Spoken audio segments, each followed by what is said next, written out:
Hi everyone, welcome back to my channel. If you're new here, my name is Chelsea, and in today's video I'm going to be talking about how I look after myself as a new mum.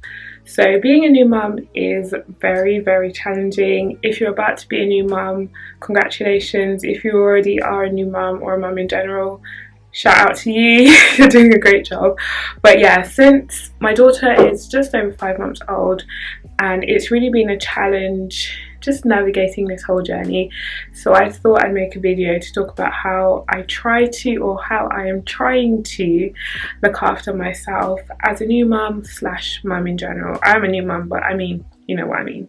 So I made a list. As always, have to make a list, because if I don't, then I forget. So let me just find it. So yeah, so the first thing on the top of my list of how I look after myself is to read. And I must say I'm trying really hard to do this, because I think I mentioned I'm gonna put up videos soon where I talk about the changes that I've noticed, and one of them is brain fog. Like, my brain just doesn't work as it used to anymore, so I feel like reading will help to, you know, get my brain back into gear, get it working, thinking about different things. At the moment, like when I have spare time, like I spend it scrolling through social media, which is not really the best use of time, but sometimes, you know, you just need a break to just not think about anything. But yeah, my first tip would be to read whatever you like reading, or maybe challenge yourself, read something different to what you usually read. Tip number 2, rest. Like, I feel like this should be at the top of the list, even though I'm only on tip number 2, but rest when you can, even when you think, oh my gosh, my baby's having a great day, they're sleeping a lot, or you're surprised by, like, I have days where I'm surprised by what she does and I'm like, oh my gosh, and instead of resting I'm like thinking about what she's doing. So rest, like, I mean, I can't make it any simpler. Just rest when you get the chance. Ask if you need rest, like ask for help. Just rest, like relax, put your feet up. Resting doesn't necessarily mean sleeping. Resting can be just eating your favorite food, or laying in bed. It could just be sitting on the sofa binge watching one episode of Netflix if your child gives you that time to do that. You know, just rest in whatever form rest means to you.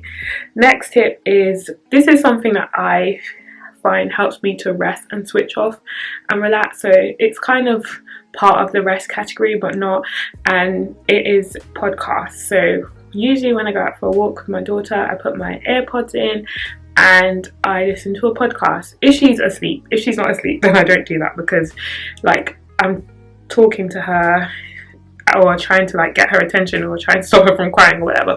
But I try to time her walk so that I can listen to a podcast, and for me that gives me time.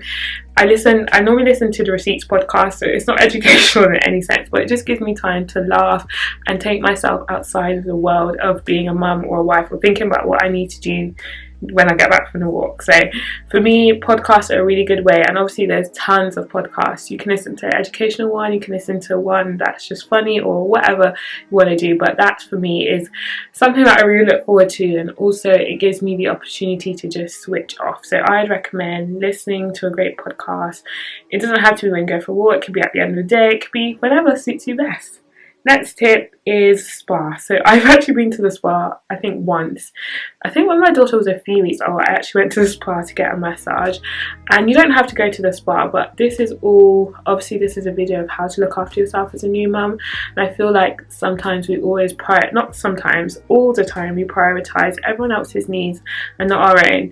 And I think my back was really hurting, so I was like, I really need to go to the spa, and I was like, I'm going. So I literally booked it and I just went, because I think it's really good to just relax, unwind, and have someone else treat you instead of, you know, putting everyone else first for one time. I'm not saying you have to go to the spa every week. If you can afford that, then go ahead, but going to the spa for me was really nice, because again I got to disconnect from just not being a mum, but just taking care of someone else and have someone else take care of me for a chance. So I'd recommend going to the spa for some sort of treatment if you can, if you have the time to do so. Next is eat out. slash go on dates with your partner, significant other, or your friends. Like, do whatever suits you best in terms of that sort of category. But for me, I guess these are all things that pertain to me, like things that I like doing, so I'm just making a video to give you ideas. But for eating out is my love language. It's one of my love languages. It's not a love language, but I love eating out.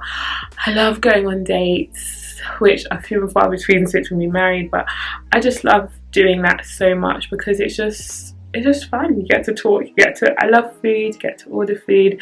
So I'd say, like, if you can, or you can order in, obviously, so it means that it'll give you a break from cooking, or you can eat your like favorite food that you haven't maybe ate in a long time, and it just means that you get, as I said, a break from cooking, as maybe you take on the role of cooking your household. If you do, then this gives you a break to do so. Next thing I would say is cry when you need to. The whole journey of motherhood, becoming a new mom, a new parent, is very overwhelming at times. So one thing that I found which works for me is crying. When I need to cry, or sometimes I need to scream, I just let it out. Not when my daughter's sleeping, but whenever it's necessary. Like, she'll be crying, I'll be sitting there crying too. I'm not depressed. I'm just saying, like, sometimes when your child is crying and you're like, oh my gosh, when is she gonna start crying? And then you're like, I feel like I want to cry. Just cry, just let it out. It can be really therapeutic. I was trying to think of the word. It can be really therapeutic to just cry. Maybe you don't want to cry in front of your child. Maybe you cry in the bath when you get in, or when you're brushing your teeth, or when you lay in bed at night when they've finally gone to bed. But don't feel that crying is like a negative emotion, because it's not. We're all humans. We are still like people outside of our children, and people have emotions.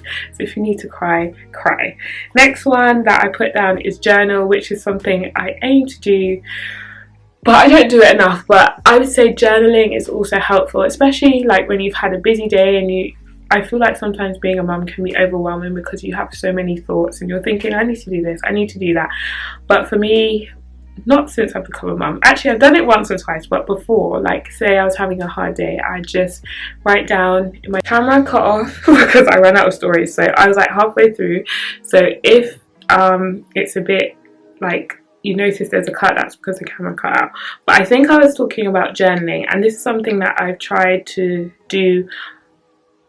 I try, but I don't really achieve my goal, but I'm working towards it, you know. But I find that if as a mum I'm busy, or just as a person I'm busy, and I go to bed and I have all these thoughts running through my head, when I pick up a pen and paper and I journal, I think as it of me like just putting down those thoughts on it, and then I'm going to close it, and then I'm going to go to bed. So it's kind of like just getting all those thoughts out onto paper. Then you say, I leave them there, I'm going to close the book, and I'm going to go to bed. So for me, that's how journaling helps me as a new mum. Another thing that how I look after myself is to do like my hair and makeup and trying new clothes and stuff. I have a vlog coming soon of me like trying on new things, for going on a date night or whatever. It's just sometimes, you know, you get up and you're doing all the routine, not routine, but like breakfast, you're thinking about dinner, and you look at yourself in the mirror. I don't know if this is any of you, but this is me. I look at myself in the mirror and I'm like, I look like death. Like, I haven't like even brushed my teeth, I haven't even like done my edges, I haven't done anything. And just simple things like doing that can actually help you to feel better, feel more like yourself. So sometimes I do my makeup if I have time, if I'm not too tired, if I can be bothered. Or sometimes I just do my hair, or I brush my teeth, or I put some earrings in, or I put my wedding ring on, or something like that.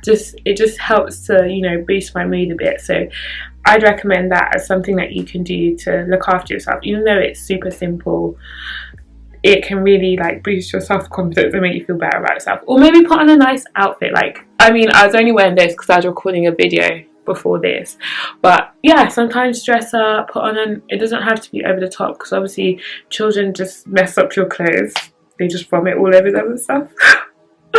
But I mean, just, yeah, do something. It doesn't have to be anything big. Next thing is vitamins, and this is the last thing on my list, how I look after myself. So I take my pregnant care, it's not, I was looking here to get it as if it's there, it's not there.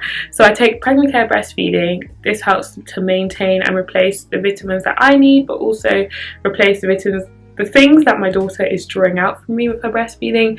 This helps to put them back into my body, alongside a healthy balanced diet.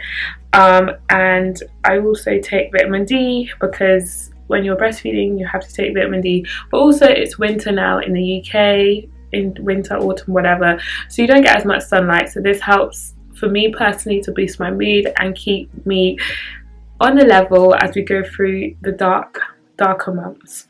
The next thing that I take is sambucol, and this is just, what is sambucol? It's like elderberry syrup, and it's really good for like the winter. It's got high in vitamin C, and it helps to build up your immune system. I started taking this after I gave birth, and I had like those few rocky weeks. I talked about it in a video where like I was literally having a breakdown because I was so tired and breastfeeding was sucking all the life out of me. So I started taking that, and it's really tastes good and it's good for you. I'll link it down below. And yeah, that's it. Like, these are the things that I try to do to look after my physical and mental health as a new mum. So I hope you enjoyed this video, and if you like my content, don't forget to subscribe, give this video a thumbs up, and I'll see you in my next video. Bye.